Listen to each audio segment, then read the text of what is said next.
Buenas noches, señoras y señores. Muchísimas gracias a las personas que tienen siempre la deferencia de ver este canal de televisión y en particular este programa de salud. Ya saben, llevamos muchos años procurando traer los mejores especialistas de Canarias, donde hacemos una salud pues de mucho nivel, ¿no? Tenemos buenos hospitales, buenos médicos y vamos a hablar hoy de la demencia, vamos a hablar de las personas mayores, de lo que afortunadamente todo ser humano estamos consiguiendo, y es que se ha aumentado la expectativa de vida y vamos a ser mayores.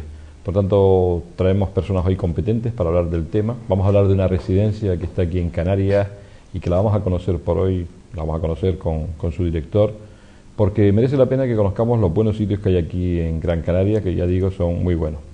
Bueno, voy a pasar a saludar, en primer lugar y allá al fondo, don Manuel Paniagua García, que es director de la residencia Valle Sol. Don Manuel, buenas noches, gracias por estar con nosotros. Muchas gracias por haberme invitado. Muy amable. También conectaremos luego con el director médico a nivel nacional, por eso no está aquí presente, de esta residencia, donde también nos ayudará, junto con los especialistas que me acompañan, a hablar de demencias, de Parkinson y de otras enfermedades que tienen que ver con el mayor. Es para mí una alegría también tener a un buen amigo aquí, neurólogo, un neurólogo con mucha formación, responsable de la unidad de neurología de la Clínica San Roque, que es el doctor González, Ayose González. Doctor González, buenas noches, ¿cómo está usted? Buenas tardes, Julio, gracias por la invitación, buenas tardes a todos nuestros oyentes. Un placer estar aquí contigo como siempre. Muchísimas gracias, te lo agradezco mucho que estés con nosotros. Vamos a hablar que teníamos que tener un neurólogo y de la talla del doctor González, porque es un chico, un señor muy listo, él es más joven que yo, por eso digo lo de chico. La verdad es que tiene una formación muy sólida, es muy importante, ¿no? Y yo creo que tengamos estos médicos que tenemos aquí en Canarias es una ventaja para nosotros. Me acompaña también un buen amigo, para mí el mejor alergólogo de España, lo he dicho muchas veces, pero que además estoy convencido de lo que digo. Igual que pasa con el doctor González, gente con mucha formación, y eso es bueno que lo sepamos, ¿no? Por si algún día tenemos un problema de estas características. Es don Antonio García Dompierre. Doctor García Dompierre, muy buenas. Hola, ¿qué tal, Julio? ¿Cómo estás? Y no me tiene ni que invitar a cenar ni nada, por lo que digo. Es que es verdad. No se lo va a querer nadie, no, somos amigos, o sea, que eso no vale. De todas maneras estoy un poco enfadado, porque a mí no me has dicho eso de chico. No, porque tú ya tienes casi mi edad, bueno, un poquito menos, pero es que aquí parece que el único cumpleaños soy yo, ¿no? Pero aquí cumplimos años todos, ¿no? A veces me dice, oye, qué viejo estás y tal, ¿no? Mírate tú también, cuidado. Bueno, vamos a hablar en serio de un programa que hay que llevarlo con seriedad máxima porque merece la pena, ¿verdad? Vamos a hablar de la demencia. A mí me gustaría, antes que nada, doctor González, que nos dijera cuál es el campo de aplicación de la neurología, así. Porque mañana es el día del Parkinson, ¿no es eso? Mañana es el día del Parkinson, efectivamente, Julio. La neurología es la especialidad médica que se dedica del diagnóstico y tratamiento de todas las enfermedades del sistema nervioso, tanto central como periférico. Dentro de ellas, un campo muy amplio de actuación es la enfermedad neurodegenerativa, en la que participarían las demencias, como la enfermedad de Alzheimer, que es la demencia más frecuente, o la enfermedad de Parkinson, que como tú bien has dicho, mañana es el Día Mundial de la enfermedad de Parkinson. Tenemos un aumento de las expectativas de vida, ¿no? ¿Por qué? Bueno. ¿Por qué razón? Díganos a los que no sabemos nada de esto. ¿Por qué? Bueno. Porque ahora, antes nos moríamos a los 40, 50 ya, y 60 decíamos que éramos hasta viejos. Sí, evidentemente la expectativa de vida ha aumentado en España, en todo el mundo, sobre todo en el mundo, que por decirlo de alguna forma, en el mundo desarrollado, es en el que más ha aumentado la expectativa de vida. ¿Por qué? Porque ha mejorado la alimentación, han mejorado los cuidados sanitarios, ha mejorado la salud, tenemos mayores tratamientos, tenemos mejores terapias, no solo de tratamiento médico, sino mejores hábitos de vida en general, y eso ha hecho que la esperanza de vida aumente. Aumenta la esperanza de vida, aumentan las enfermedades asociadas a la mayor longevidad, entre ellos las enfermedades neurodegenerativas, que son el paradigma de enfermedad relacionado con el cumplir años. Cumplimos años, cada vez llegamos más y mejor, pero también aparecen más enfermedades propias del envejecimiento. El envejecimiento puede ser normal, pero en algunas ocasiones no lo es. Y es cuando aparecen las enfermedades neurodegenerativas. Don Antonio, esto de que yo lo he comentado con usted muchas veces, esto de las subespecialidades, ¿usted lo considera muy importante dentro de la neurología, dentro de la alergología? ¿Se da? Las subespecialidades dentro de la Dentro de la propia especialidad. Hombre, supongo que es una manera de organizar los servicios, ¿no? A mí no me parece mal siempre y cuando todos los compañeros que integran el servicio roten por cada, ¿no? Porque creo que se comete o podemos entrar en un poquitín de riesgo en el sentido de hacer a veces prejuicios, ¿no? Siempre he pensado que el cuerpo humano es un todo y funciona íntegramente y yo creo que es preciso no perder esa visión, porque muchas veces, o bien dentro de lo que es la medicina pública, digamos que nos derivan inadecuadamente al paciente y por lo tanto tenemos que saber discernir si está dentro de nuestro campo o no, y dentro de la privada pues muchas veces es el paciente quien nos elige a nosotros, y también obviamente puede haber ahí un sesgo, ¿no? Entonces creo que lo importante es verlo integralmente. Le voy a hacer una pregunta a usted para luego pasar con el neurólogo para hablar de la demencia. Si usted tuviera la necesidad de elegir un neurólogo, ¿sabría, en el sentido de que este neurólogo trata mejor las demencias que este que trata el Parkinson, que este que trata la cefalea? ¿Se ríe usted? ¿He dicho un disparate? No, precisamente por lo que tú comentabas antes, y supongo que ellos nos lo pueden lo explicar contará él mucho ahora, mejor, lo contará, ¿verdad? sí. Que muchas veces pues están los servicios organizados en consultas monográficas, puede ser de cefaleas, de demencia, etcétera, ¿no? Y obviamente nosotros sabemos quién se dedica o quién está en ese tipo de consultas, claro que sí. Es importante eso, doctor González. ¿Usted a qué más se dedica? ¿En qué es usted un máquina? Que ahora lo decía mi hija que es joven. Este neurólogo es que sabe mucho de eso. No, Julio, yo creo además que, sin saberlo, yo creo me has tocado un poco la fibra. Sabes que además a mí no necesito pues darme mucha cuerda para que hable, ver. pero yo con respecto a esto tengo un sentimiento ambivalente. Me explico, es decir, evidentemente la medicina va avanzando, evidentemente todas las especialidades van avanzando, y especialidades, por ejemplo, como la neurología, con un corpus teórico muy amplio, es verdad que necesita seguramente neurólogos que se dediquen a ciertas áreas determinadas, neurólogos muy especialistas en demencia, neurólogos muy especialistas en Parkinson, pero creo que esa tendencia se ha pervertido, de forma que cada vez más vemos que cuando uno hace su etapa de formación general, enseguida quiere orientarse a un área de esa especialidad, y perdemos la perspectiva de lo que es la formación general de la neurología, en mi caso, o supongo que de la alergología o de otras especialidades clínicas. Y yo sí creo en la figura de, en mi caso, el neurólogo general. Y no considero que el neurólogo general tenga que ser uno que no sabe de nada, y como es uno que tienes ahí, entonces lo pones a ver un poco de todo. No, creo que la neurología general, hablo de la neurología porque es lo que más conozco, creo que la neurología general tiene que ser también, si se me permite la expresión, una subespecialidad dentro de las neurologías, y creo que en la medicina del siglo XXI necesitamos buenos subespecialistas, buenos especialistas que se dediquen a áreas muy determinadas, pero también necesitamos buenos neurólogos, o en este caso especialistas generales, que sepan darle la visión de conjunto dentro de la especialidad. Efectivamente, estoy totalmente de acuerdo con Antonio. El cuerpo humano funciona como un todo, y muchas de las enfermedades están relacionadas entre sí. Tenemos enfermedades sistémicas que dan clínica neurológica, y muchas enfermedades neurológicas que dan manifestaciones fuera del cuerpo. Hay que verlo todo como un conjunto. Y dentro de eso, dentro de cada especialidad, tenemos que tener también, sí, casos que son muy difíciles y que necesitan de alguien que se dedique, pero eso siempre después de una formación general sólida. Eso le pasa a usted y al doctor García Dompierre a nivel personal. Yo tengo una percepción, y lo lamento, se lo voy a decir, y si estoy equivocado ustedes me corrigen y ya está. Y luego ustedes tendrán la posibilidad, a través de los teléfonos, de llamar y preguntar a estos señores si también tienen esa percepción o están de acuerdo con lo que ellos dicen. Yo tengo la percepción de que el cardiólogo solo ve el corazón, y de que el endocrino solo ve pues la parte del páncreas y la parte que tiene que ver con la diabetes y con ese tipo de enfermedades, y además, y si vamos al traumatólogo ya ni le cuento, ve las articulaciones y no ve absolutamente nada. Y yo creo que una persona cuando enferma en su globalidad. Cuando un paciente, le voy a poner un ejemplo, tiene una depresión, enferma su aparato digestivo, enferma su piel, enferma absolutamente todo lo que tiene que ver con el organismo. Yo tengo esa percepción, doctor García Dompierre, de que el médico no ve al paciente en su globalidad, sino yo soy cardiólogo, veo el corazón, y si tiene usted este problema, pues... Pero forma parte del prejuicio, ¿no? Estábamos comentando antes. Enlazamos con lo que dice Jose. Ya parezco un abuelete cuando hablo de esto, pero cuando yo empecé mi formación realmente no existía lo que ocurre ahora, que como bien dice Jose, que casi desde que inicias tu periodo de formación vas encaminado a lo que es la especialidad, ¿no? Yo cuando empecé, pues nosotros formábamos un pool de lo que era el área de medicina interna, y yo recuerdo en tener experiencias con pacientes con ACV, con pacientes con problemas neurológicos, con pacientes que convulsionaban, etcétera.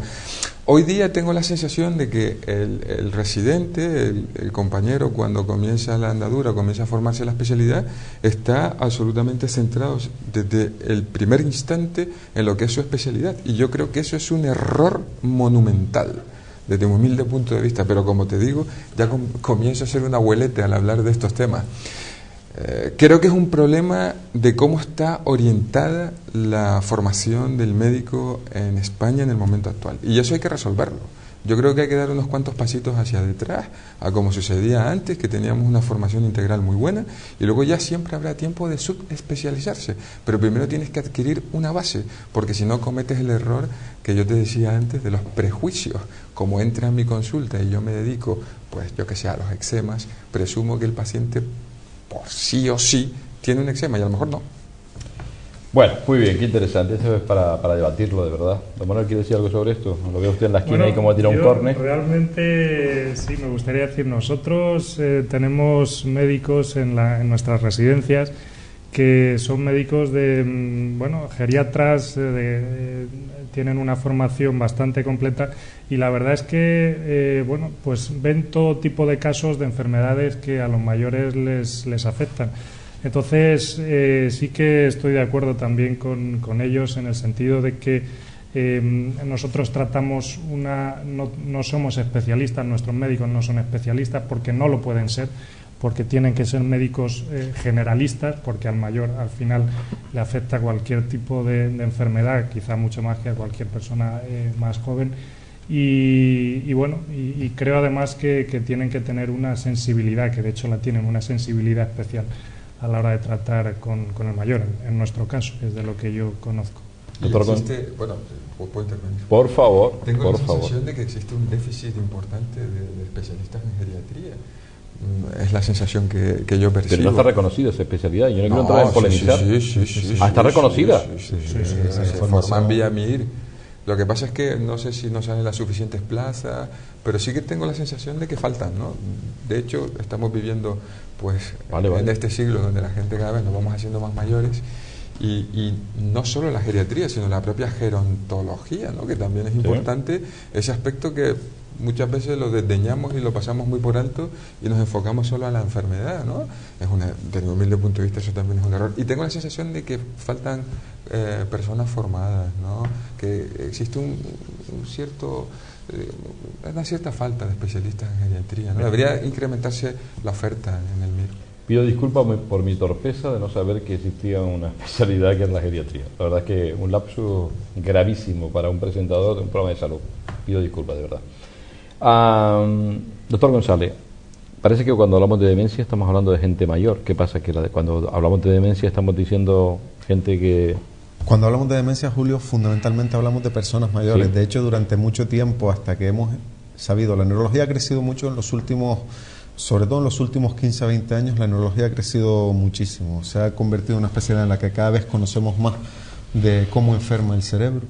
Y eso ha hecho que todo lo que es el cuerpo teórico, por decirlo de alguna forma, de la enfermedad neurológica haya crecido. Hasta hace no tanto, cuando yo empezaba la carrera de medicina, todas las demencias en las personas mayores eran demencias seniles. Y con el término demencia senil o le falta el riego, ahí lo teníamos todo clasificado. Eso era lo que había, o demencia senil o le falta el riego.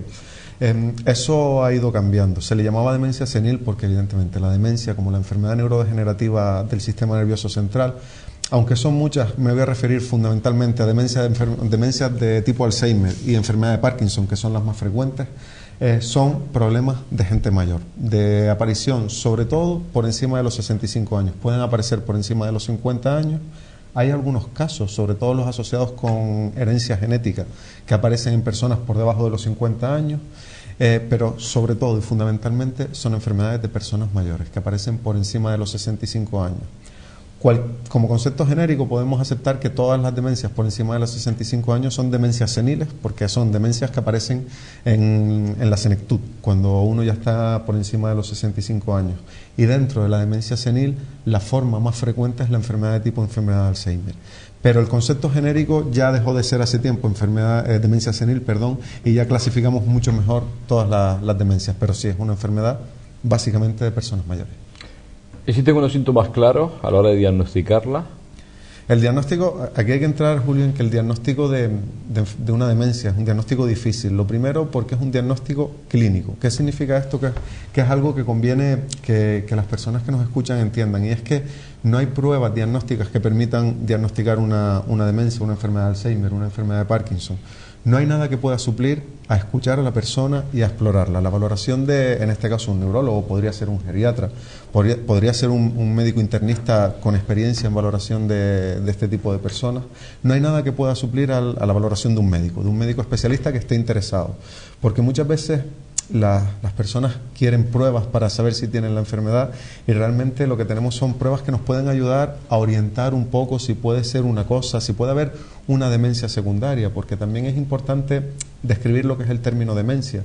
Y el término demencia, que a mí me parece que debe quedar claro lo que es una demencia, es una enfermedad que produce una alteración de las funciones cognitivas, de la memoria, del lenguaje, de la capacidad para ejecutar, de la capacidad para manipular, y que esa alteración cognitiva además supone un decremento, influye negativamente en la funcionalidad de la persona. La persona ya no es capaz de hacer las cosas que hacía antes, ya no puede salir a la calle, ya no puede bañarse, ya no puede valerse por sí mismo.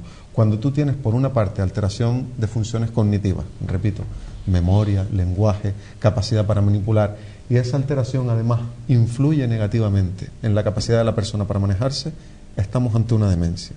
Las demencias pueden ser primarias, cuando yo tengo una enfermedad degenerativa, o pueden ser demencias secundarias, que son otro tipo de enfermedades que producen unos síntomas parecidos.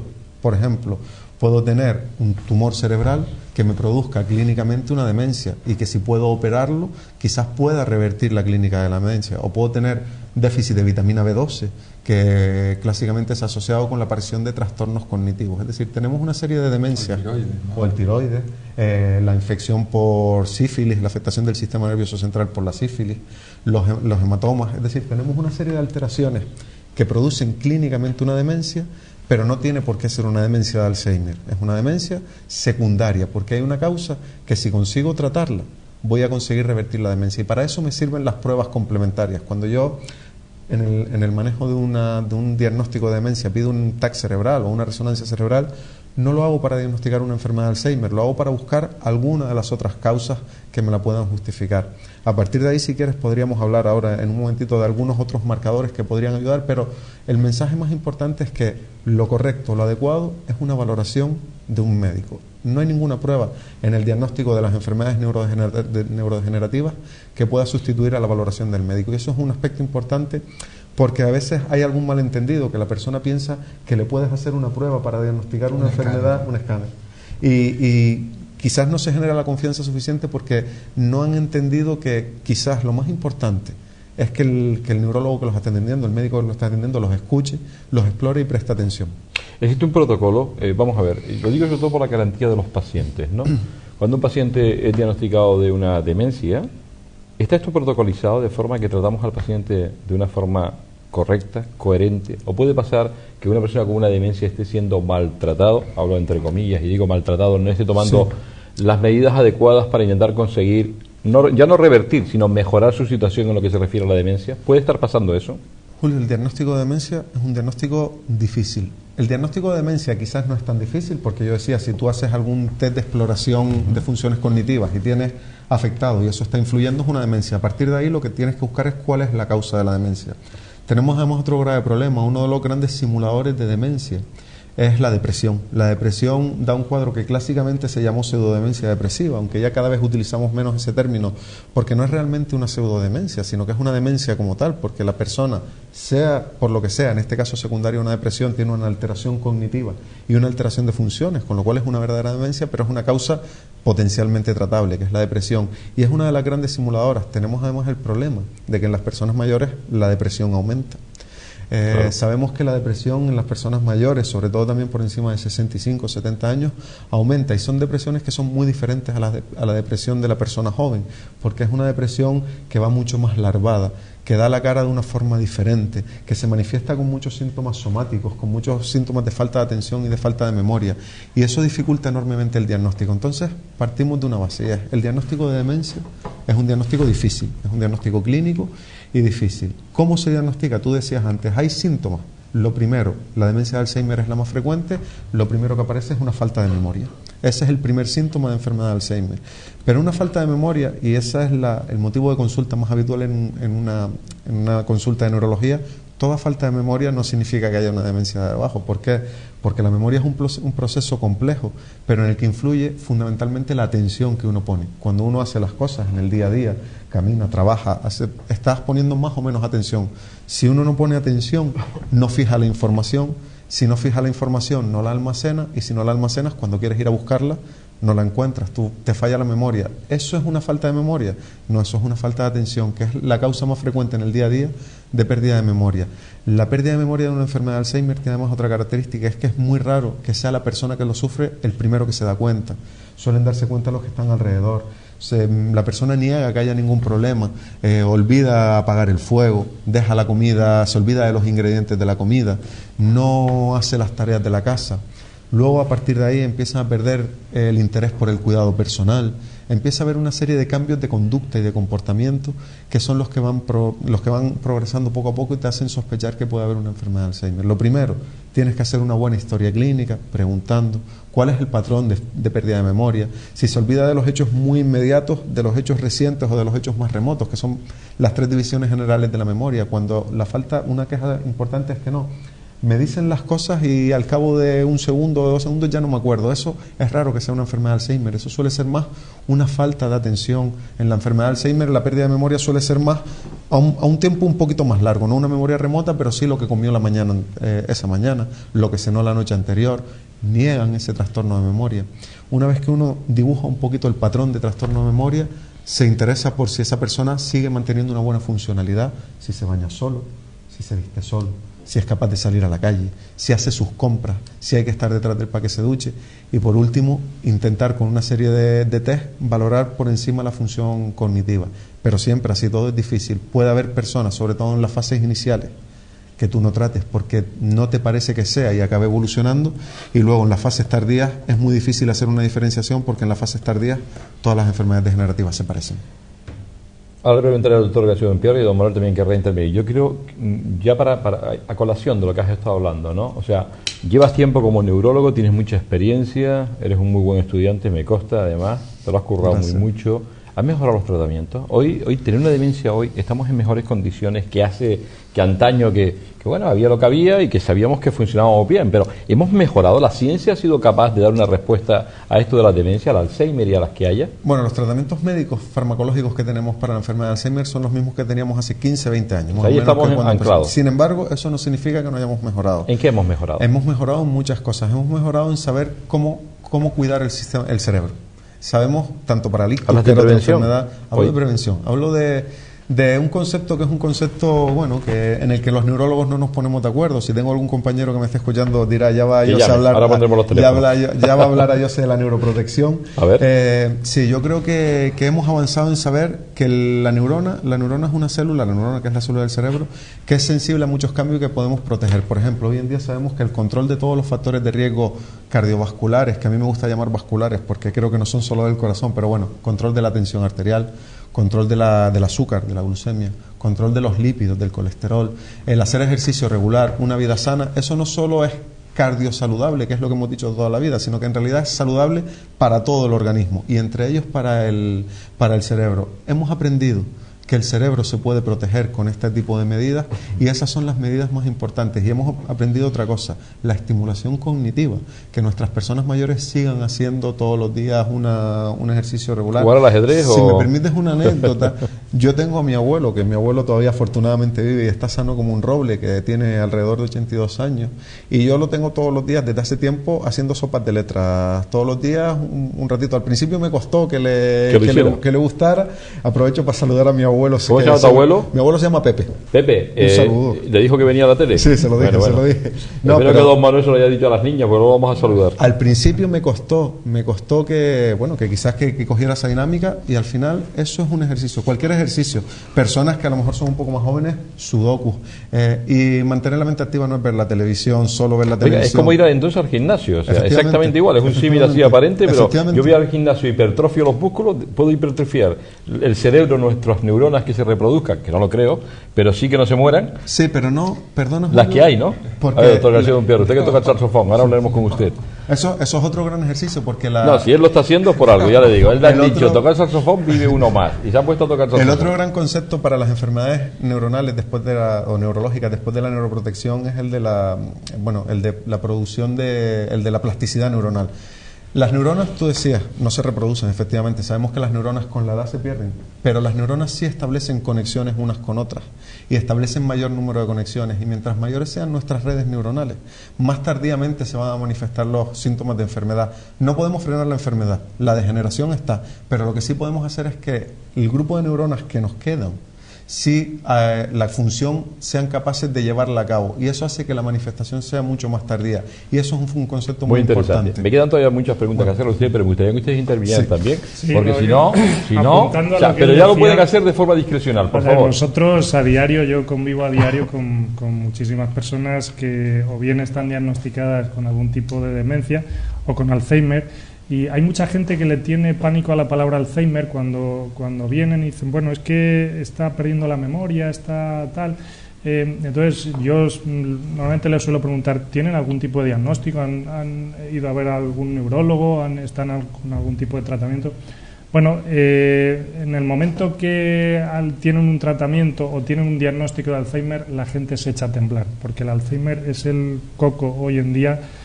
No sé, quizás nuestra sociedad a partir de una cierta edad, desde que parece que se ha popularizado la palabra y que todo el mundo conoce los síntomas o por lo menos la repercusión que puede tener, a la gente le preocupa mucho.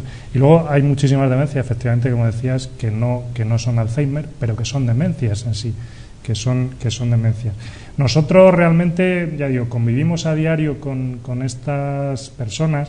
Y lo que hacemos es lo que apuntabas tú, además, es el tema de las terapias, estimulación cognitiva. Es básicamente el hacer diario nuestro en nuestras residencias. Estimulación cognitiva, sabemos por los médicos que el Alzheimer, las demencias no se curan, digamos, pero sí tratamos de ralentizar el deterioro que una persona con demencia puede tener.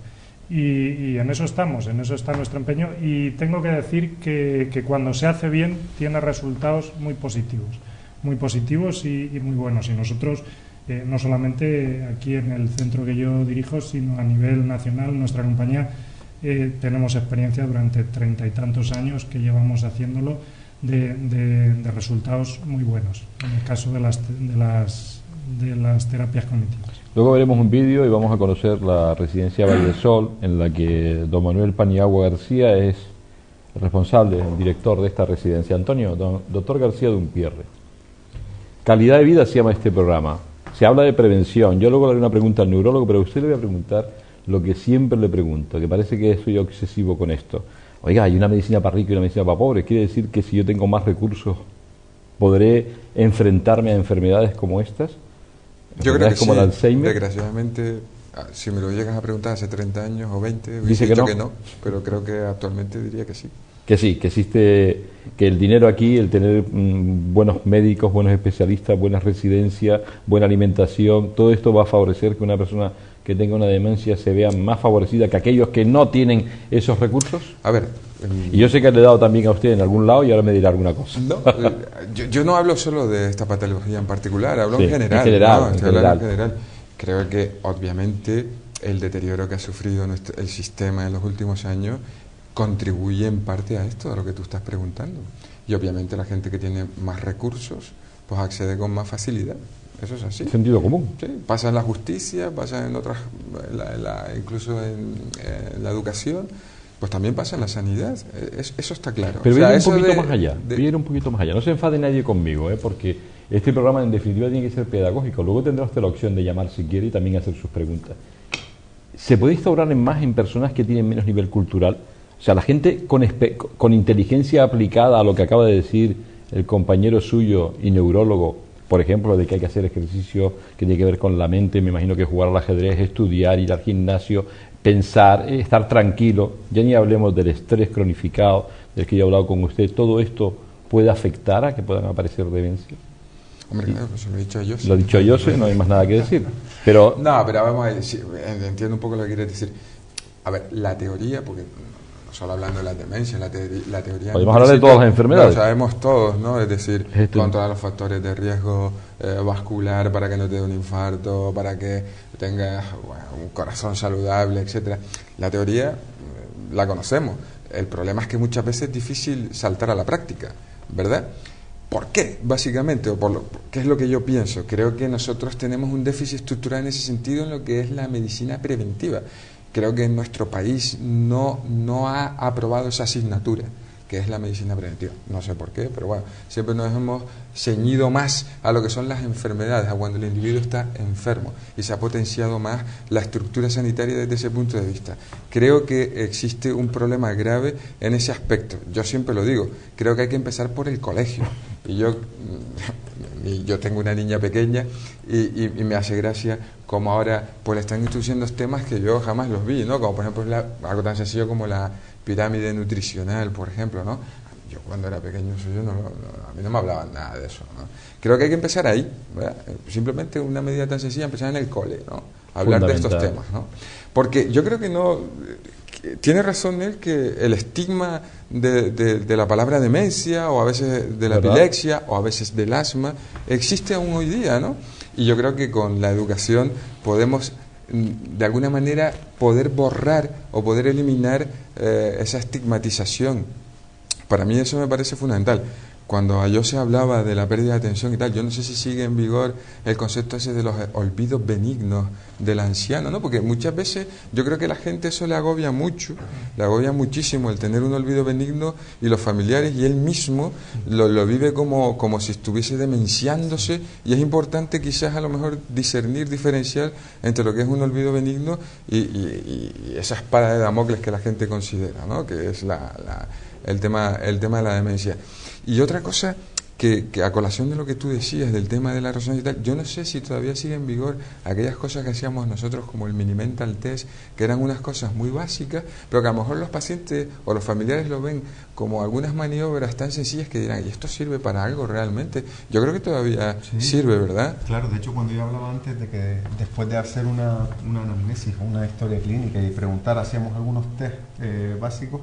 El más usado es el mini mental, que es una serie de preguntas en lo que uno intenta preguntar por algunas cosas que dé una pincelada de toda la situación cognitiva. No es el único que hay diferentes test de screening breves. Mini mental, el TAM test, el test de MOCA, que es el Montreal Cognitive Assessment, que es otro test. Son test breves que llevan entre 5 y 10 minutos aplicarlo para intentar diferenciar qué personas están en el umbral de una alteración cognitiva o no. Evidentemente, cuando tienes dudas, porque estos son test de screening que pasamos para intentar que no se nos escape nadie, pero cuando hay dudas hay que ir a valoraciones neuropsicológicas más amplias, que es donde entra el juego el papel del profesional que realiza la valoración neurocognitiva, que puede ser un neuropsicólogo o un neurólogo con formación en valoración neurocognitiva, que hace baterías no baterías de screening, sino baterías de test mucho más en profundidad. Pero lo que intentamos es intentar diferenciar qué personas tienen una alteración cognitiva de las que tienen unos olvidos sin más. Con respecto a esto, además, desde hace ya algunos años se introdujo un término nuevo en la práctica clínica, que es el del deterioro cognitivo leve. Deterioro cognitivo leve es un término que lo que intentaba englobar era aquellas personas que tenían algún grado mínimo de alteración cognitiva, pero en el que no había influencia en las actividades del día a día. Son personas que a lo mejor tienen algunos olvidos que podemos considerar un poquito mayores de lo que es normal, o que tienen alguna dificultad para realizar alguna función, pero ellos siguen funcionando bien en su día a día. El deterioro cognitivo leve es una entidad que es un cajón desastre en el que hay muchas cosas que pueden caer, y que lo que intenta es predecir qué personas tienen más riesgo de desarrollar una enfermedad de Alzheimer. ¿Por qué? Pues buscando eso, en esas personas quizás con un poco más de riesgo, intentar hacer medidas de prevención más adecuadas. Muy interesante. Vamos a ir a publicidad. Estamos con don Manuel Paniagua García, director de la residencia Vallesol. La segunda parte nos va a dar tiempo también a hablar de un poco de patología, pero vamos a centrarnos en el tema de la residencia. También nos hace falta de qué es una residencia Vallesol, una residencia de calidad. Lo vamos a hablar incluso con el director médico a nivel nacional. Lo haremos vía telefónica, lógicamente, pues no está aquí en los estudios. Nos acompaña también, que se llama, el señor que va a entrar, luego lo presentaré, pero bueno, es el doctor Álvaro Cuenyas, director médico de Vallesol. Eso será después de que vengamos de publicidad. Nos acompaña también, ya ven ustedes con qué maestría, el doctor Ayose González, neurólogo y responsable de la unidad de neurología de este hospital tan importante, porque es un hospital, ¿verdad? Es un hospital. Que es el Hospital San Roque, conocido por todos los canarios como la Clínica San Roque. Y también me acompaña el doctor don Antonio García de Umpierre, un lujo para nosotros, alergólogo y uno de los mejores, aunque él se ría. Nos vamos a ir a un momento a publicidad. En unos momentos volvemos, pondremos un vídeo y a ver si tengo tiempo de poner los teléfonos, porque me gustaría saber qué opinan ustedes también. Volvemos enseguida.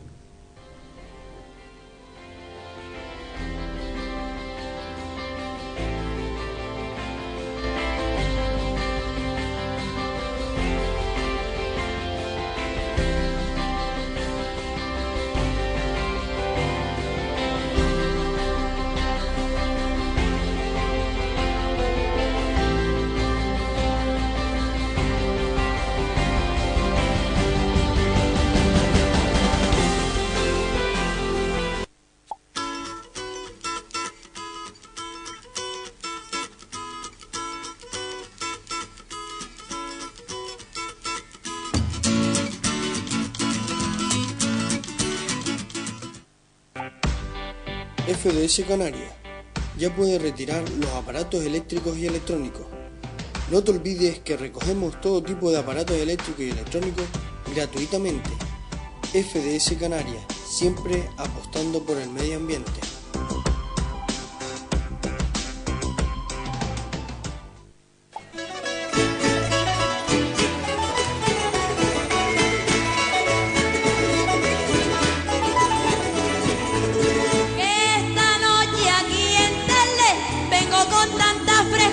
Por si ustedes no lo saben, vengo de Fuerteventura.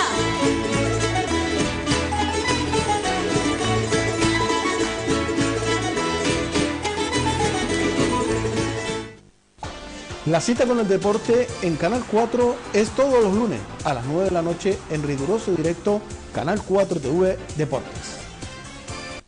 El Ayuntamiento de San Bartolomé de Tirajana está preocupado y decidido a... Creemos que mezclar solidaridad y medio ambiente era una fórmula infalible. La Junta de Gobierno Local del Ayuntamiento de Telde aprobó este miércoles el espectacular despliegue llevado a cabo por el Cuerpo Nacional de Policía en el municipio Gran Canaria de Mogán. La Unión Deportiva Telde acaba de salir de uno de los instantes más complejos en su historia. Informativos Canal 4 TV.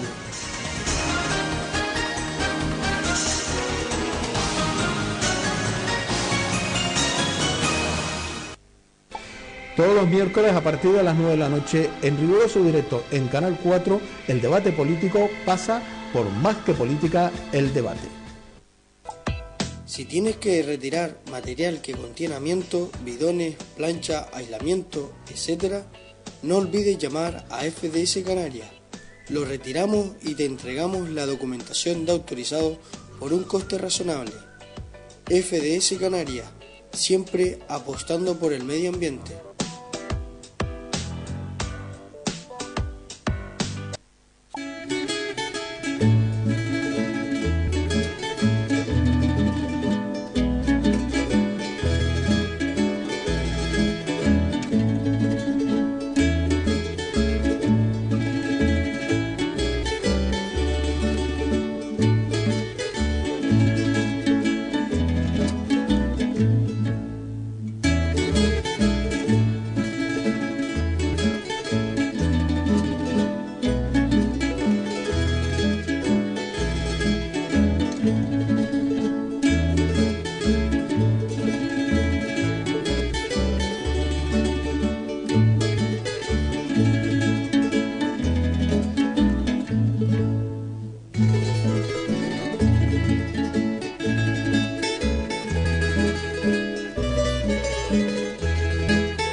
Seguimos con todos ustedes en directo. Me quedan 45 minutos, se nos ha volado los primeros 45 minutos, así que me van a permitir, a lo mejor no voy a poder ni recibir llamadas. Me van a pedir, les voy a pedir perdón a todas las personas que querían participar. Sé que algunos han estado llamando, pero es que vamos tan rápido con tantas cosas que, claro, hora y media, que parece que es muchísimo, no es tanto. Doctor González, le tengo que hacer una pregunta. El otro día, escuchando y viendo un programa a nivel nacional, hablaban de salud, y me pareció además muy interesante, hablaban de lo que era la unidad de ictus. Y yo lo único que quiero preguntarle a usted, no voy a hablar del ictus, sino que quiero saber si en Canarias hacemos una neurología al más alto nivel y que podemos estar tranquilos y que está garantizado que se hace la misma neurología que se hace en Madrid, en Barcelona y en cualquier comunidad a nivel nacional. ¿Lo puede decir? ¿Está usted en condiciones de decir eso? Ya, ¿Se ríe usted? Sí. Dígame la verdad, por favor. No, porque yo te digo, dígame la sabes verdad. que te digo la verdad. Creo que la neurología, no solo la neurología, creo en general que la medicina que hacemos en Canarias es una medicina de muy alta calidad. Creo que los servicios públicos, el sistema público soporta una sobrecarga importante, pero a pesar de eso se hace una medicina de calidad, y entre ellos la neurología, y creo que, bueno, en este caso por la parte que me toca, el sector privado, por decirlo de alguna forma, la medicina privada está creciendo muchísimo y está intentando ayudar en la medida de lo posible a disminuir la sobrecarga del sistema público. En general, sí se hace una medicina de calidad. ¿Podría mejorar? Podría mejorar. Sí, todo es mejorable. Y otra de las cosas, se hablaba de que, por ejemplo, Madrid, o sea, una persona que le dé un ictus en Madrid, en la calle Serrano, en la calle Preciado, está en mejores condiciones que el que le dé allá arriba en un pueblito porque no tienen unidad de ictus. Esto no es demagogia, esto lo decían y dando datos. ¿Esto es así? Esto es una realidad. Esto es una realidad. Sabemos que en el caso del ictus, cada minuto que pasa, sí, desde el punto de vista del tratamiento en la fase aguda, cada minuto que pasa es importante. Tiempo perdido, se ha dicho siempre que tiempo perdido es cerebro perdido. Tiempo es cerebro, que fue el eslogan que durante mucho tiempo, sobre todo en la década anterior, que fue la década del cerebro, se decía.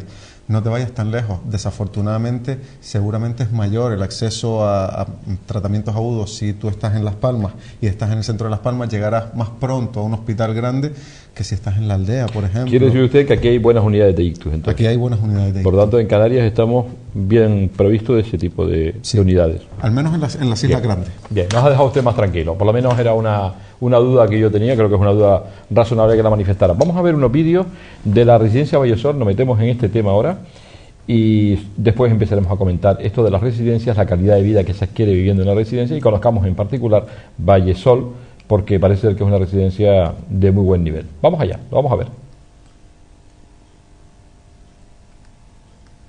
Más de 30 años dedicados al cuidado y atención de las personas mayores.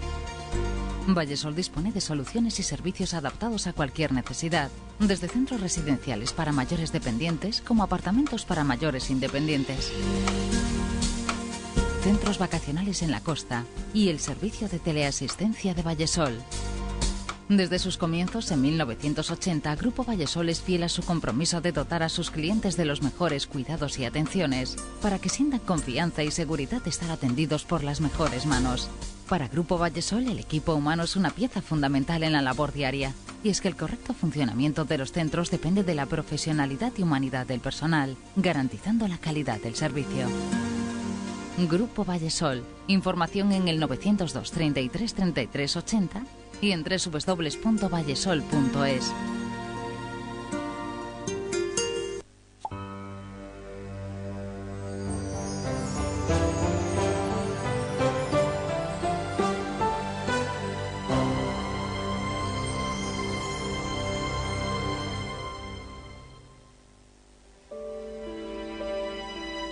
El Grupo Vallesol lleva desde 1980 dedicado al cuidado y atención de las personas mayores.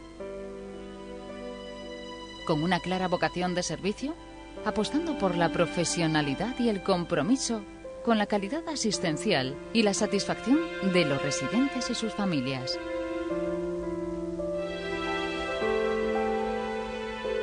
Para lograr estos objetivos, Vallesol está en constante proceso de innovación y mejora de los servicios asistenciales que presta. Con Machado podemos afirmar, todo pasa y todo queda, pero lo nuestro es pasar, pasar haciendo caminos, caminos sobre la mar. Seguramente el verso todo pasa y todo queda es el que mejor define la realidad de una enfermedad como la demencia. A lo largo de los años de vida que compartimos con nuestro familiar, hemos disfrutado de todas las cualidades que le hacen único como persona. Al establecerse el proceso de demencia, lentamente estas cualidades se desdibujan como en una acuarela en la que poco a poco se pierden los contornos. Pero también es cierto que sus matices, sus colores, permanecen y permanecerán siempre.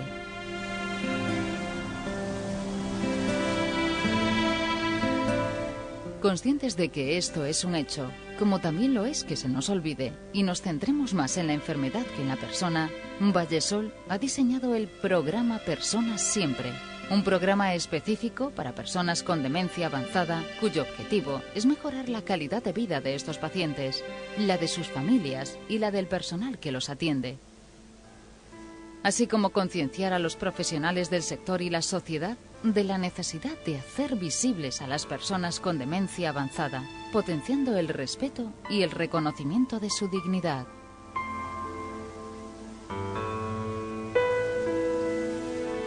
¿A quién va dirigido? A personas con demencia avanzada que reúnan una serie de requisitos mínimos para poder participar en las actividades. Capacidad visual y auditiva suficiente. Capacidad de respuesta motora adecuada. Capacidad mínima de lenguaje.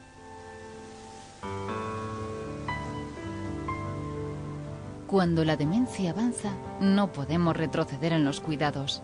En esta frase podemos resumir la filosofía del programa.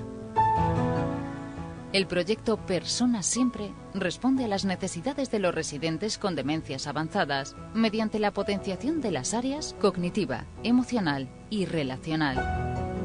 Se trata de este modo de mantener y estimular las capacidades preservadas de los residentes, promover una vía de comunicación con los demás y facilitar la realización de las actividades de la vida diaria mediante la combinación de estimulación visual, musicoterapia pasiva y las actividades del método Montessori. 1. A través del diseño de un entorno terapéutico específico. En la decoración de los salones se utilizan imágenes reales, claras, vitales y con colores alegres para crear un espacio positivo y agradable para el residente, su familia y los propios trabajadores. También se ha distribuido el mobiliario de la sala de tal manera que favorezca la interrelación de los residentes en grupos pequeños. La musicoterapia pasiva. Son muchos los estudios sobre el papel positivo de la musicoterapia en las residencias y su función para aumentar la comunicación, generar emociones positivas, mejorar las funciones cognitivas y conductuales en pacientes de edad avanzada, diagnosticados de demencia moderada o avanzada. En la mayoría de ellos se informa de los beneficios conductuales de esta terapia, como la reducción de la agitación de los residentes. 2. Intervención con las personas con demencia avanzada, utilizando el método Montessori, como a continuación se presenta. Bueno, pues sirvan estas imágenes para hacernos una idea de una residencia. Me imagino que aquí en Gran Canaria pues exactamente es lo que hemos estado viendo, ¿no, don Manuel? Sí, efectivamente. Esto es un ejemplo de lo que nosotros hacemos aquí, al igual que en el resto de las residencias que tenemos en Península. Nosotros básicamente lo que hacemos es algo tan sencillo como el cuidar personas. Cuidamos personas mayores con diferentes tipos de patologías o con diferentes tipos de enfermedades y tratamos de que la vida les sea mucho más agradable tanto a ellas como a sus familiares. Por lo que comentaba antes el doctor, la gente sí que es cierto que cada vez no es consciente a lo mejor de que, o no quiere ser consciente de que la enfermedad o la demencia le está llegando y retrasan cada vez más el hecho de poder tener acceso a algún tipo de terapias. Nosotros, ya decía antes, que una de las bases o una de las prioridades nuestras en los cuidados es el establecer terapias cognitivas para favorecer el desarrollo de estas personas. El vídeo indicaba, tenemos un programa que se llama Personas Siempre, que está diseñado realmente por el Grupo Vallesol y está dedicado a personas con demencia avanzada y, como decía antes, con unos resultados bastante aceptables. Ahora me gustaría saber la opinión de los doctores. Doctor García Dompierre, su opinión sobre el tema de las residencias. ¿Cómo lo ve usted? Desde el punto de vista, yo no lo diría como médico, lo diría como persona. Sí, pues ¿Usted está a favor de...? Algún día me va a tocar. ¿Usted va a ir a la residencia? No, yo creo que es algo ¿Usted iría a una residencia? Sí, por supuesto. Yo es que creo que en nuestro futuro no muy lejano, creo que es que tienen que proliferar, creo que tienen que existir y que son absolutamente necesarias. Cada vez vivimos en núcleos familiares muchísimo más reducidos, donde las obligaciones de nuestros hijos son mucho mayores, al menos de que cada vez somos padres mucho más tarde. Con lo cual, creo que se reúnen una serie de circunstancias que es algo absolutamente necesario. Claro que sí.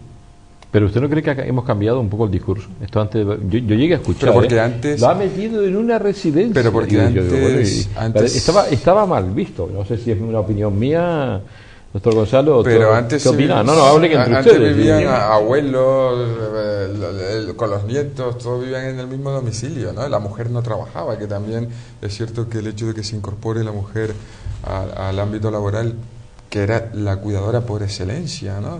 Claro. Entonces, toda esa serie de factores conducían a que fuese mal visto el que metiesen al viejito en la residencia. Además, también la percepción de lo que era una residencia actual versus lo que era antaño, yo creo que era algo parecido a la que teníamos con los manicomios, la enfermedad mental. No sé si viene bien traída el olor. Yo recuerdo llegar a alguna residencia, la metáfora, pero el olor que decía uno, como huele esto, claro, el aspecto, ¿no? Es cierto, y además, pero todavía sigue existiendo ese tipo de prejuicios, ¿eh? O sea, sigue existiendo. Sí. Mucha gente va y el primer contacto que tienen con una residencia, pues es un poco, para ellos no es nada agradable, porque tienen un sentimiento de culpabilidad.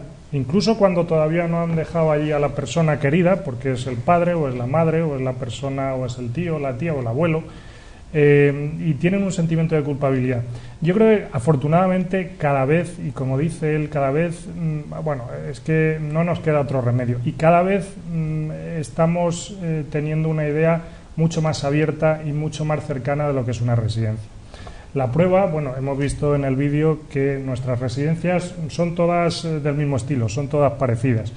La nuestra aquí en Las Palmas es, bueno, pues es una residencia muy alegre, muy luminosa, muy agradable, donde se convive realmente con las personas mayores, se convive con la familia y los residentes y las familias, digamos, de alguna manera conviven con un equipo multidisciplinar que lo que hacemos es estar a su disposición. Nosotros tenemos profesionales médicos, tenemos enfermeras, tenemos fisioterapeutas, tenemos psicólogas, terapeutas ocupacionales, animadoras sociocultural y forman un equipo, formamos un equipo que lo que hacemos es ponernos a disposición de las personas mayores, con la finalidad, como decía al principio, de cuidarlos, de mejorar su vida. Muchas veces las personas mayores vienen hacia nosotros porque en casa pues es que ya no saben qué hacer con ellos. En el caso, por ejemplo, de las demencias o Alzheimer, no saben cómo tratarlo. Realmente el Alzheimer es o la demencia avanzada, cualquier tipo que sea, es una enfermedad terrible, no solamente para el que la padece, sino para los que están alrededor, para los familiares. Realmente es horroroso una persona tener que convivir con una persona, pero sobre todo porque no sabe cómo tratarla. Y nosotros estamos especializados en esto, no solamente en Alzheimer, ¿no? Pero es una de las cuestiones en las que más hincapié hacemos. Muy interesante sus apreciaciones, doctor González. Necesito saber su opinión. Usted es neurólogo, trata este tipo de paciente. ¿Es recomendable una residencia? ¿Cuál es su A ver, yo creo que, su opinión? Que aparte de todo, voy a empezar un poco por el final, porque quería continuar con lo que comentaba Manuel. Hay una cosa fundamental que él ha dicho, y es importante una residencia. Yo creo que sí, cada vez más, estoy de acuerdo con Antonio, pero sobre todo, no solo por la propia persona que se institucionaliza, sino por el cuidador. No hay que olvidar nunca al cuidador de una enfermedad neurodegenerativa o de una enfermedad crónica. Es verdad que durante mucho tiempo el marido o la esposa sufridora que tenía que cuidar hasta que la muerte nos separe, en lo bueno y en lo malo, ha sido una imagen tradicional, traída de nuestra concepción clásica de cuál es de la influencia de la religión católica en nuestra forma de pensar. Pero es verdad que el cuidador sufre muchísimo, y el cuidador con este sufrimiento que acarrea, con este cuidado continuo, se enferma. Y este cuidador que se enferma tiene enfermedades ocasionadas por el estrés, por el agobio, porque una cosa es ser un buen familiar, ser un buen marido, ser una buena esposa, y otra cosa es ser un buen cuidador, porque no tiene por qué saber uno cómo cuidar, qué hacer. Y eso es lo que nos ofrecen los centros como Vallesol, en este caso del que estamos hablando, como otras residencias que hay en Las Palmas, muchas de ellas muy buenas, que lo que nos permiten es saber cómo tratar a la persona que está enferma y disminuir la sobrecarga del cuidador. Cuando el cuidador enferma también consume recursos, cuando el cuidador enferma necesita a alguien que a su vez lo cuida a él, y se entra en un bucle que es difícil salir. Ese es el gran papel de las residencias, en el que yo estoy de acuerdo con Antonio también. Tienen que seguir aumentando, porque el cuidado especializado tiene también que venir en las fases finales de las enfermedades. El cuidado especializado no debe ser solo un cuidado médico de tratamiento farmacológico. Yo decía antes que lo más importante en las personas con enfermedades neurodegenerativas seguramente no son los fármacos, que son todas las terapias o todo el tratamiento que viene alrededor, y eso es lo que nos ofrece un centro donde institucionalizarlo. Sí, yo creo que evidentemente no solo son recomendables, son necesarias. Antes cuando tú hiciste de abogados del diablo hablando de sanidad para ricos y para pobres, realmente puede ser un buen ejemplo en el sentido de que las necesidades de la sociedad han ido variando y nos tenemos que adaptar para satisfacer. El sistema se tiene que adaptar. Es difícil porque el sistema lógicamente se ve devorado por algo que decía antes Ayose, que es que la tecnología se ha incrementado tanto que es muy difícil soportar esos gastos, ¿no? Y entonces probablemente tengamos que ir a las cosas más sencillas, es decir, medicina preventiva por un lado, y por otro lado, de alguna manera crear el escenario adecuado para que este tipo de residencias puedan de alguna manera desarrollarse. Pienso que eso es más práctico, si se me permite este término, que lanzarnos a esa vorágine que no vamos a poder soportar, de ir cada vez hacia esa tecnología brutal, que no vamos a poder soportar. ¿Sabes? Perdona, Julio, un momento. ¿Sabes cuál es el problema? Esto yo creo que es un debate que da para mucho, y es que nuestro sistema público de salud se creó hace aproximadamente 40 años, cuando las necesidades de esta población y la esperanza de vida de nuestra población era diferente. Nuestro sistema público de salud está muy preparado para la enfermedad aguda, para tú tener un problema agudo, solucionarlo. El problema es que en 40 años la población ha cambiado, las necesidades de la población han cambiado, y el sistema no ha sabido adaptarse a ese cambio. Tenemos que empezar a entender que la enfermedad se cronifica y que los centros de crónicos no pueden ser centros de agudos reconvertidos, tienen que ser centros especializados en el tratamiento del enfermo crónico. Y ahí me dejas la pelota ahí para que le pegue un buen remate yo, ¿no? Que es el tema de las perras, ¿vale? Porque el concepto que siempre tenemos es que estas cosas son caras, ¿no? Claro, sí, a mí son me gustaría ahora hablar de enormemente eso. caras, Sí. ¿no? Les pido a ustedes, por favor, que me dejen intervenir ahora a mí, porque vamos a recibir a través del teléfono al doctor Álvaro Cuenyas, director médico de Vallesol. Y bueno, es a nivel telefónico, como estamos hablando de él, me imagino que está en la península. Buenas noches, doctor Cuenyas. Buenas noches. ¿Me escucha usted bien? Perfectamente. Le quiero dar las gracias por su amabilidad y que entre en una televisión a nivel local aquí en Gran Canaria. Está con nosotros, así rápidamente, don Manuel Paniagua, que ya le conoce usted. Sí. Está el doctor Ayose González, neurólogo. Y nos acompaña también don Antonio García Dumpierre, también colega suyo y alergólogo. Es usted geriatra, ¿verdad? Sí, yo soy geriatra. ¿Cuál es el campo de aplicación de la geriatría? Porque yo antes me la cargué, dije que no existían los geriatras, perdone. No, los geriatras claro que existen, exactamente igual que los pediatras. Nuestra función sobre todo son los enfermos de la tercera edad, es decir, los enfermos mayores con pluripatología, con polifarmacia, es decir, pacientes que son muy complicados. No son pacientes que tengan una sola enfermedad, sino que además tienen gran grado de dependencia, y entonces donde el cuidado que se tiene que hacer con este tipo de pacientes es absolutamente diferente de como está oyendo de un hospital de agudos. Y nosotros estamos más enfocados a la atención de los pacientes que nosotros tenemos. Nuestros pacientes que tenemos ingresados en nuestra residencia Vallesol, la atención que tienen que recibir es multidisciplinar.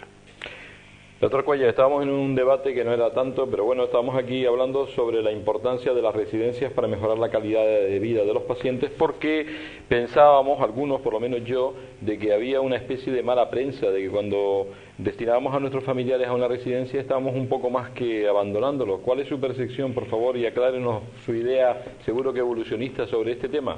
Claro, mire, es decir, esto, cuando yo comencé hace 30 años en este tema, la idea que se tenía de las residencias era la idea del asilo, ¿no?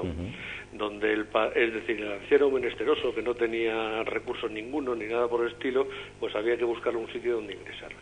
Eso poco a poco se ha ido cambiando, es decir, ahora mismo lo que tenemos son pacientes que ingresan con un grado de dependencia donde tenemos que pensar que la incorporación de la mujer al laboral, es decir, a comenzar a trabajar, ha hecho cambiar mucho los roles, porque las mujeres antes lo que hacían era cuando acababan de criar a sus hijos, pues empezaban a cuidar a los abuelos.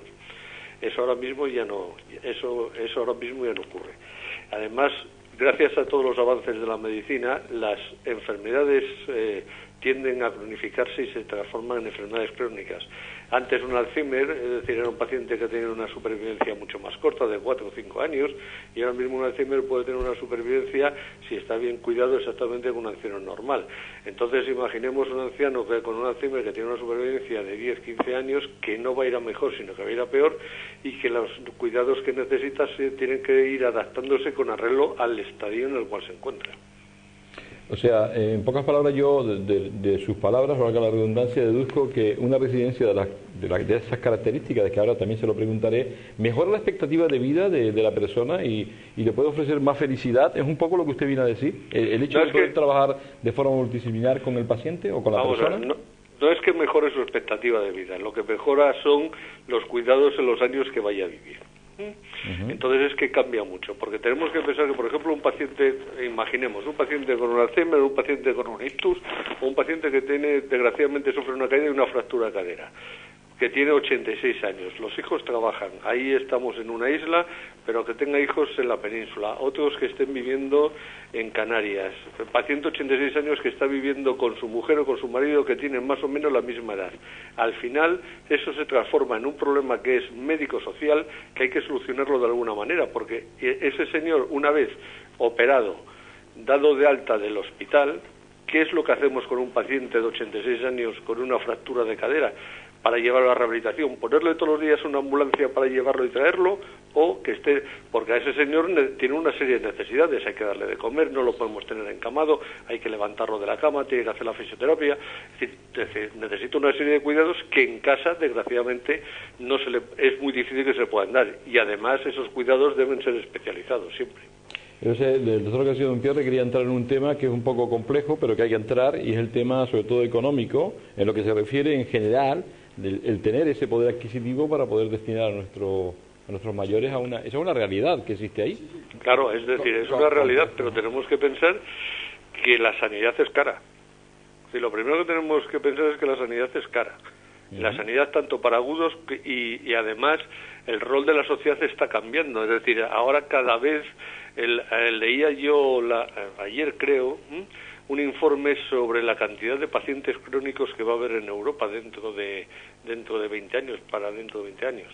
Y el número era absolutamente impresionante. Te das cuenta que dices, como no vayamos ajustando nuestro sistema sanitario o sociosanitario a lo que nos va a venir, vamos a tener un problema muy grande, porque estos pacientes hay que cuidarlos. Eso está claro. Es decir, este paciente, yo no puedo tener un paciente con 90 años que tenga un Alzheimer en un grado donde ya hace una vida de cama-sillón, sillón-cama, en manos de personas que no son, es decir, que no son profesionales, y en cuidadores informales, que puede ser o bien la esposa, que imaginemos que tiene 88 años, 86 o 85, es decir, que estamos hablando de un paciente que está cuidando que quién cuida a quién, ¿no? Y a lo mejor con una hija que ya tiene 60 y tantos años, y que apoyado con una serie de personas que no son profesionales de cuidado. Porque claro, es decir, nosotros, ¿qué es lo que pasa? Nosotros, como solemos trabajar en nuestros centros, es decir, en nuestro centro de Vallesol, es lo que de entrada lo que hacemos es una valoración, es decir, una valoración geriátrica integral, donde el paciente, cuando entra en nuestra residencia, es decir, el residente, es valorado por todos los profesionales que forman parte del centro, es decir, pasa primero por el médico, luego la enfermería, el fisioterapeuta, el psicólogo, el terapeuta ocupacional, es decir, todos los que forman el equipo multidisciplinar. Este equipo multidisciplinar lo que va a crear es un plan de cuidados para este paciente, que tiene que ser un plan de cuidados que es absolutamente dinámico, no puede ser un plan de cuidados estático, sino que tiene que ser un plan de cuidados dinámico. Es decir, esto luego se vuelve a reevaluar al mes. Si se ve que se han conseguido los objetivos que se habían planteado, seguimos con esto. Si no se han conseguido los objetivos que nos hemos planteado, volvemos a reevaluar y volvemos a crear otros objetivos. Doctor García Dompierre, ¿algo sobre este tema? Porque me quedan... Un poco más o menos lo que hemos estado hablando. Es que en referencia al precio, a mí me gustaría, porque esto sí que es un tema, es el tema más sensible, claro, y además es un poco cuando se habla del tema de la residencia, es que son caras. A ver, nosotros tenemos que tener en cuenta que cubrimos dos aspectos, el aspecto sanitario y el aspecto social.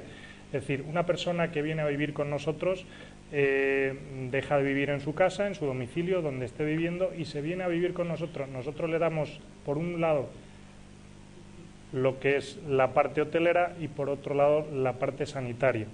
Entonces, claro, cuando uno hace números y esto se explica, dice, vamos a ver, si usted se va a un hotel, a vivir en un hotel, o se va una noche a un hotel, que no tiene por qué ser un hotel de una, en fin, de una gran envergadura, ¿cuánto le cuesta? Nosotros, por el mismo precio o incluso por menos, le vamos a dar un servicio y una garantía médica, enfermería. Le vamos a dar exactamente lo mismo que le da en el hotel, pero la seguridad de que va a estar atendido en cualquier momento durante las 24 horas de cualquier aspecto médico que usted le pueda venir. Don Manuel Paniagua, voy a intentar ya ir cerrando con el doctor don Álvaro Cuenyes, que está... ¿Dónde está usted? ¿En Madrid o en Barcelona? No sé. En Madrid. ¿Está usted en Madrid? ¿Qué tal el tiempo por ahí ahora mismo? Pues ahora mismo ya ha dejado de llover y parece que mañana va a haber buen tiempo y va a haber sol. 9:20 en la península, ¿verdad?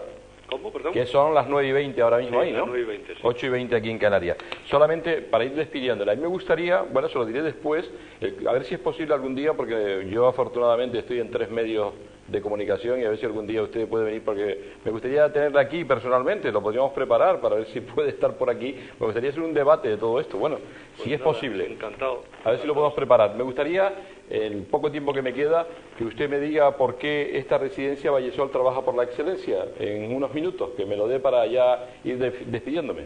Hombre, pues la cosa está clara, es decir, nosotros lo que intentamos es cuidar y mejorar nuestro cuidado a nuestros ancianos.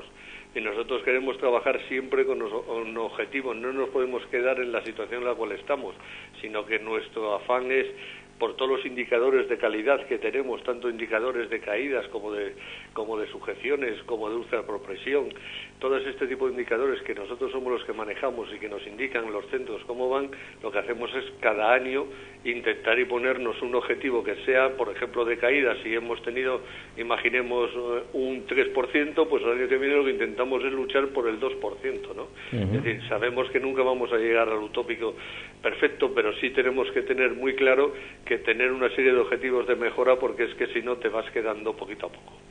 Doctor don Álvaro Cuenyes, director médico de Vallesol, geriatra, que quede muy claro que sí existe esta especialidad. Yo le doy las gracias por su intervención y bueno, hasta muy pronto. Muchísimas gracias. Hasta que ustedes queden. Buenas noches, muy amable, muchas gracias. Vale, yo no sé el tiempo que me queda. ¿Cuánto tiempo me queda, por favor? 8 minutos, no me da tiempo ni de recibir llamadas, lo siento mucho. Haremos un debate sobre todo esto, me parece un tema muy interesante y sobre todo, doctor García Dompierre, yo no sé, yo he entendido que tenemos que ir cambiando el modelo, el pensamiento, tenemos que ir pensando que vamos caminando inexorablemente a esto de las residencias como algo para mejorar el bienestar de las personas, ¿no? Me quedo así, a grosso modo, sería el titular. Sí, lo que hablábamos un poquito antes. Lo que ocurre es que, claro, aquí ya chocamos un poquito con lo que es nuestro sistema, lo que es también el ámbito político, se entremezclan cosas o intereses un poco espurios, ¿no? Yo creo que siempre he pensado que este tipo de temas, ¿no?, este en particular de que estamos hablando, nos tenemos que involucrar individualmente los futuros clientes, si se me permite la expresión, los futuros usuarios. Creo que hay que invertir en nuestra salud, tanto actual como futura. De la misma manera que invertimos en nuestra educación, de que invertimos en otros órdenes de la vida, creo que estamos llegando a ese punto donde tenemos que tomar cada persona esta decisión. Es así de, a lo mejor suena un poco crudo, pero creo que los tiros van a ir por ahí. Y yo creo que este es un ejemplo.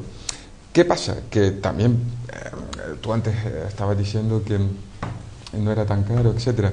Lo que pasa es que, hombre, siempre tiene uno la percepción que, sobre todo en la comunidad en la que nosotros vivimos, que todavía esto está un poco fuera del alcance de lo que es el grueso, digamos, de nuestra población. ¿Es así, don Manuel? ¿No? Bueno, de forma realista, por favor. No, de forma realista. Yo le puedo dar, y si quiere, como titular. A ver, nosotros tenemos precios, le voy a dar un precio porque si no a lo mejor luego... Se va a atrever. Me voy a atrever. Nosotros en nuestra residencia aquí en Las Palmas, yo le digo que pueden encontrar una cama a partir de 1.650 euros. Nosotros, evidentemente, diferenciamos tipo de habitación, si una persona es asistida, si una persona es válida y el estudio y la valoración que se le hace cuando la persona entra. Pero, ya digo, nosotros el problema es el ver el importe mensual, que es lo que todo el mundo le echa para atrás.